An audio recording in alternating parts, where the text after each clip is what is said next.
Welcome back to Manifest Health. I am Jessica. This is the Manifest Life Flow channel on YouTube, and we are going to continue, and this is week 2 of the trauma and loss series, and how we realign and readjust and reacquaint ourselves to ourselves, understanding that the past has its influences, but that the future needs to be coming from a healed place where we understand the lessons of the past and understand how we can maybe be a help to others. You don't have to. You can be a help to yourself.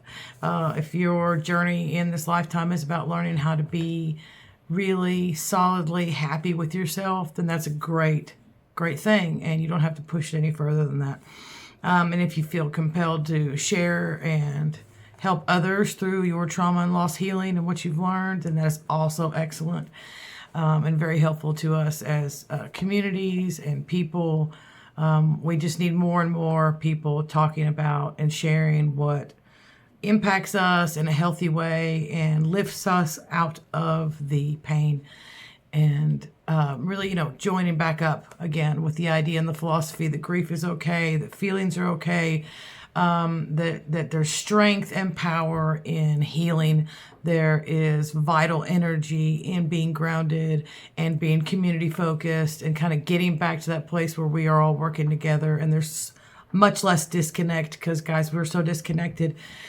Social media has helped with building connections, but again, there's something different about it when it's people meeting together and doing things like projects, creating, doing art, just hanging out and laughing, whatever it is. We need to get more of that community focus back in. But first, we got to heal here, heal within ourselves, so that when we go out and we start meeting up as a community, that we are meeting up from a place of not needing each other in a codependent way. We don't want to have friends and communities anymore where people are constantly just having to be working through things to get through to the social matters. I think that a lot of us crave that community where we're all pretty strong in who we are and independent, and we can kind of go into the big stuff, the stuff that matters, because we don't have the distraction of the nuances of things. And this is part of a lesson about understanding that even though we don't like, at first, we don't like the idea of doing so much of our living alone, it is necessary, and there's certain things that you just can't do with anyone else or get out of anyone else. You can get the advice, but you're the one that thinks the thoughts and processes the feelings. You're the one that has the memory. You're the one that has the dreams. You're the one that sees and hears what you interpret. This is why two people can watch the same video and have completely different responses to it. So remember that it is okay to be unhappy that you have to do a lot of your life alone. But once you accept it, you'll realize that you can get a lot more out of life once you accept that. So we get really healthy within ourselves, and then we take that out to the community, and we're not vampiring energy off of each other, and we're not using each other, even though it looks maybe not bad. It's coming from a pure place when it's healed. So there's no, I need you to validate me, because I don't. I need you to understand me on a deep level. These things are all things that come from a need of validation. When you're just enjoying the expression of life, then you don't need to borrow energy or attention or things from others. So big, long story short, guys, I'm so glad you're back. So this is week 2 of the trauma and loss series, and we are back in the body today. And so speaking of body, that's the intro, because that's the greater body, is when there's many of us together and we make up a body of a community. And one of the things that's key to establishing a balanced and healthy system for yourself as you heal is to start off with making up or having or designing a new ritual for your life, and really prefer ritual over routine, because routine is very scheduled and must-dos and lists, whereas a ritual is something that you can do in a matter of minutes, but you can do it every day. It's flexible. You can change when you do it or how you do it. It's like prayer. Prayer can be a ritual for people, but you don't have a set time you have to do it all the time. Some people do, some people don't. So we're choosing ritual over routine. So I'm going to talk about some of mine today, give you guys some ideas. So number one, when I start off, your ritual can be how you start your day, how you get up, and whether like I get up and I get a glass of water and I take my moringa first because it's important for me to get that done, get that out of the way. I like to start my day off with that, doing that vitamin and that supplement, making sure it's in. Then it might be coffee, and I try to lay off the phone and checking the messages, emails, and stuff for a little while to let myself wake up, but that's something. Now, this is an idea, doing the morning routine or the morning ritual and how you wake up, but for some of you out there, part of your trauma is directly related to and linked to your daily activities. It's directly linked and related to how they happened, what manner they happened, who was there. So let's say, for example, if it's not a loss you're going through and it's just a trauma, it could be divorce. In a divorce, often what happens is you are met with that time, that phase, through the grief and through the challenges where you're like, oh my gosh, I don't even know what I like sometimes. Like if it's been a bad relationship, because you're divorced now, something went wrong. Let's say it was a bad relationship and there were so many things you adjusted and changed, and now you've forgotten actually what you liked, what you enjoyed doing. So it might be that you need to relearn how you like your coffee. You may need to relearn what makes you feel best in the morning. So if your trauma and loss is coming from that situation, then your day-to-day routines are really going to be difficult because they're reminders. So going past that pain point of the reminder, pushing past that and saying, nope, I want to establish a new routine and I want to establish a new flow, and getting through that part is majorly helpful because you're choosing and it's based on what you want. It's not based on what someone else wants or their opinions. And you can do anything you want. You can do anything you want. So there's a lot of freedom that comes from certain types of loss, but it can also be a scary kind of freedom. So too free, not used to that level of freedom, and I went through that when I went through a divorce too. I had to, relearn what I liked and what I didn't like and what I wanted to do with my time and how I wanted to do it. And I no longer had the opinion of someone else letting me know, well, I don't, some people are really opinionated, and that's fine. So getting a ritual together and doing something different is a welcome energy. So when you start your day off and you're like, okay, I'm going to start my day off and I'm going to get my journal out and I'm going to write down 5 things I'm grateful for, and then I want to go and take a shower and have a cup of coffee and greet the day. However you want to do that. If that's something you want to do, there's something you can do. Now I've got my journal here. I like to write, so it's mega size journal.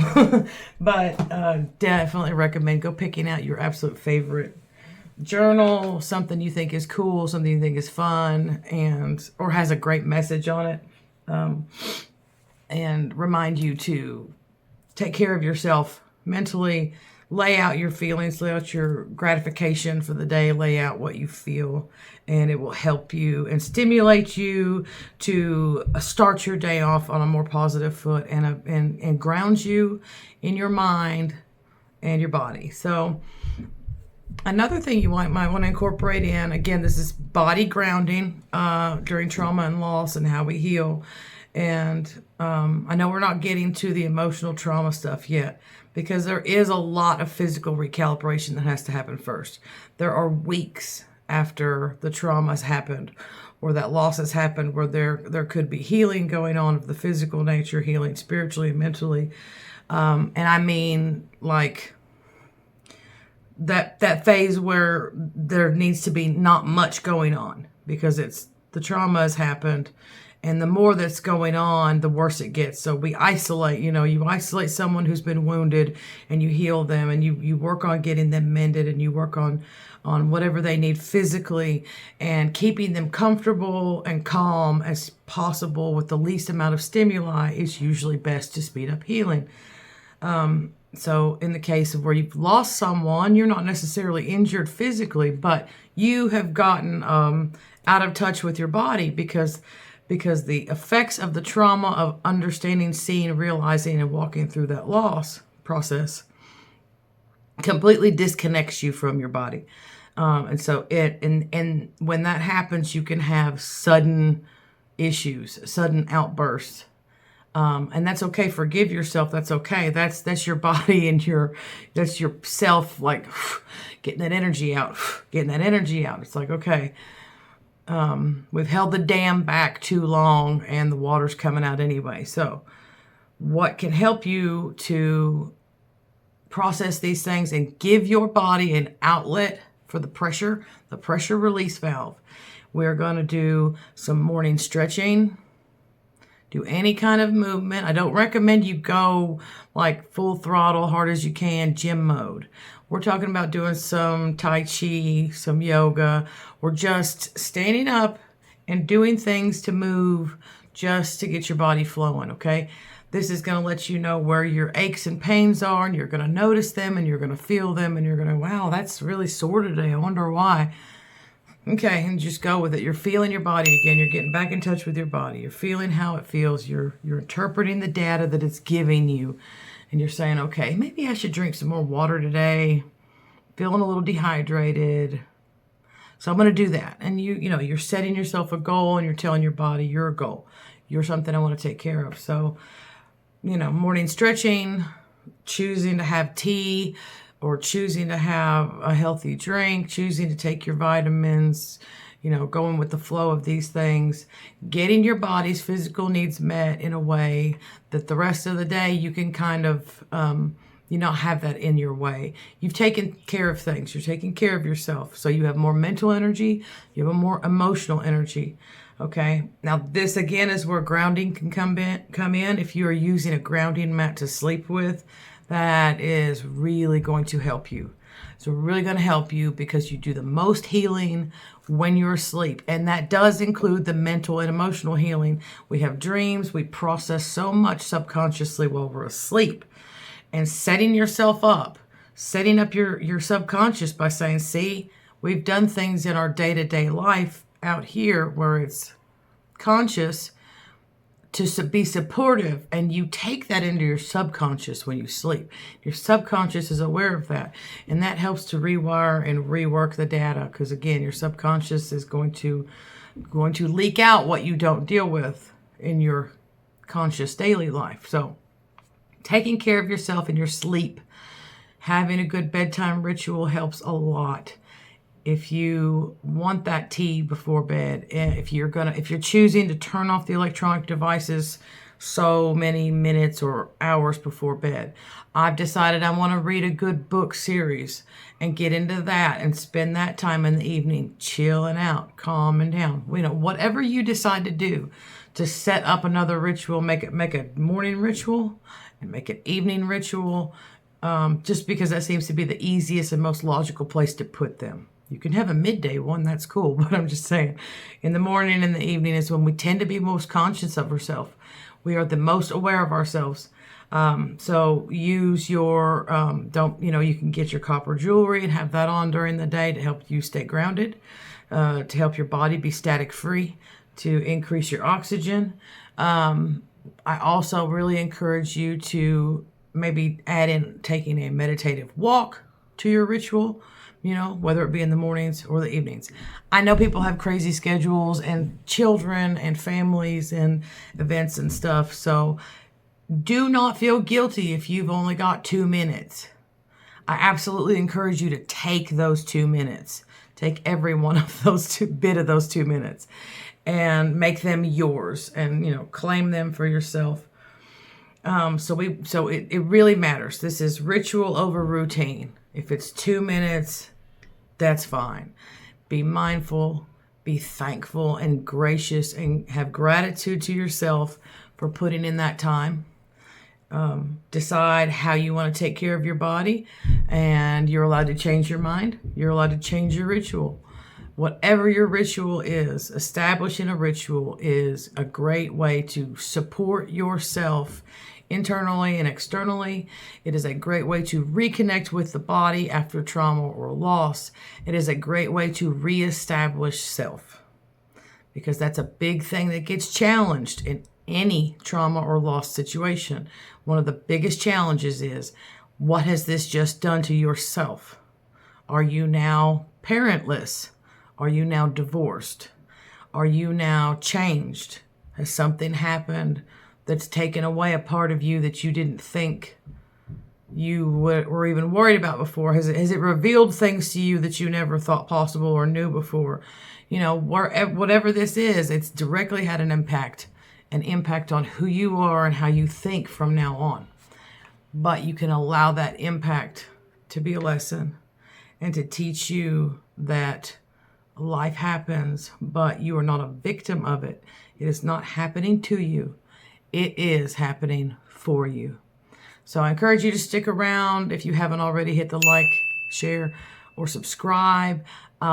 Week 1's free PDF is available at manifestheal.com. The link is going to be pinned in the comments below. After the end of this week's sessions, I'm going to create the week 2 PDF set. So if you're catching this as it's happening, you're like right at the front, at the cusp. So I'm literally making the videos and then going back and doing the PDF. And guys, the PDF is not supposed to stress you out. It's just a little bit more information.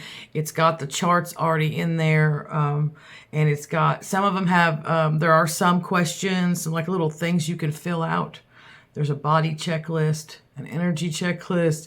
You just, you use it if you want to. It's not a have to. You don't have to do anything at all. But I just thought I would do that because some people do enjoy having a reinforced practice or creating that ritual, watching the videos, doing the homework stuff, and maximizing the benefits of their healing time. So if you're into that, go get that PDF. I'm going to link it down in the description for this video as well. And when week 2 comes back, I'm going to come back. I'll put week 2 in this one, and every video from week 2 will have the PDF link, okay? If you want to go ahead and find it on your own because you feel adventurous, just go to manifestheal.com and click on courses, and you will find, it'll just say week 1, week 2, week 3, week 4. I'm not going to go all crazy elaborate. You'll know that's the one for you. So I thank you for being here, and I encourage you to stay with this. Establish your routine. It's showing you a lot of self-love to do so, and I love you as well, and I really hope that no matter what's happened, you are in a place of understanding that you are not alone and you are loved and that you've got this. All right. I'll catch you on the next one. Okay?